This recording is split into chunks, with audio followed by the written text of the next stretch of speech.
சேலம் மாவட்டம் ஓமலூர் பகுதியில் பல்வேறு கட்சிகளில் இருந்து விலகி நூற்றுக்கணக்கானோர் அதிமுகவில் இணையும் நிகழ்ச்சி அக்கட்சியின் பொதுச் செயலாளரும் எதிர்க்கட்சித் தலைவருமான எடப்பாடி பழனிசாமி முன்னிலையில் நடைபெற்றது.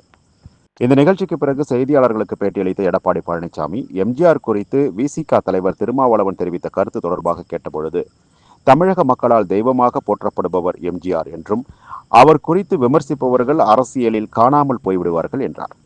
திமுக கூட்டணியில் கருத்து வேறுபாடு உள்ளதாகவும், இன்னும் 8 மாத காலத்திற்கு அந்த கூட்டணி நிலைக்குமா என்பது கேள்விக்குறி என்றும், வரும் சட்டமன்ற தேர்தலில் அதிமுக தலைமையில் மிகப்பெரிய கூட்டணி அமையும் என்றும் வழக்கம் போல தெரிவித்தார். அதாவது எம்ஜிஆர் பேசுறதுக்குலாம் அவருக்கு வேணும், யாரா எப்படி பேசணும்னு தெரியும். பொன்மனச்செம்மல் புரட்சித் தலைவர் எம்ஜிஆர் நம்முடைய தமிழ்நாட்டு மக்கள் தெய்வமாக எண்ணிக்கிட்டாங்க. அப்படிப்பட்டவரெல்லாம் இவர் விமர்சனம் செய்தால் அரசியலில் காணாமல் போயிடுவார். அதெல்லாம் கவலைப்பட, இன்னும் 8 மாத காலம் இருக்கின்றது தேர்தலுக்கு. அந்த 8 மாத காலத்தில் சிறப்பான கூட்டணி அமையும். கூட்டணி அமைந்த பிறகு உங்களையெல்லாம் அழைத்து நிச்சயமாக பேட்டி கொடுப்போம்.